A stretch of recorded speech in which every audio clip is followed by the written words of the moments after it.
Jerusalem വീഥികളിലൂടെ ചോരയൊലിപ്പിച്ച് നീങ്ങുന്ന ഈശോയെ കണ്ട് മനമുരുകിക്കരഞ്ഞ സ്ത്രീകളോട് ഈശോ പറയുന്നത്, നിങ്ങളെയും നിങ്ങളുടെ കുഞ്ഞുങ്ങളെയും ഓർത്ത് കരയുവിൻ എന്നാണ്.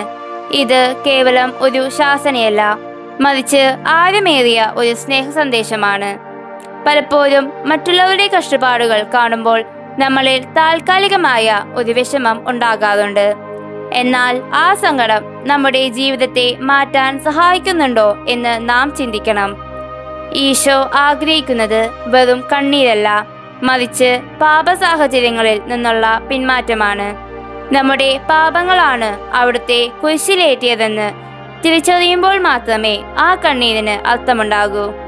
നിങ്ങളുടെ കുഞ്ഞുങ്ങളെ ഓർത്ത് കരയുവിൻ എന്ന വാക്കുകൾ ഇന്നത്തെ കാലഘട്ടത്തിൽ ഏറെ പ്രസക്തമാണ്. വരും തലമുറയെ വിശ്വാസത്തിലും സ്നേഹത്തിലും വളർത്താൻ നമുക്ക് സാധിക്കുന്നുണ്ടോ?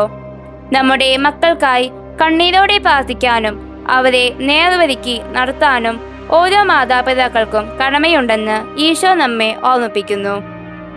ഈശോയുടെ ഭൗതിക ശരീരമായ സഭയും അവിടുത്തെ പ്രതിനിധികളും ഇന്ന് ലോകത്തിന്റെ വിവിധ ഭാഗങ്ങളിൽ പീഡിപ്പിക്കപ്പെടുന്നു.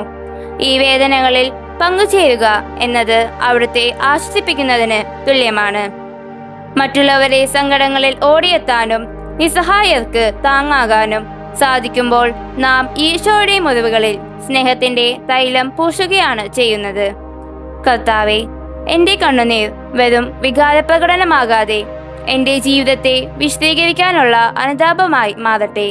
നിന്റെ വേദനയിൽ പങ്കുചേരുന്നതിനോടൊപ്പം എന്റെ സഹോദരങ്ങളുടെ സങ്കടങ്ങളിൽ ഓടിയെത്താനും നിന്റെ സ്നേഹം പകർന്നു നൽകാനും എന്നെ പഠിപ്പിക്കണമേ. ആമേൻ.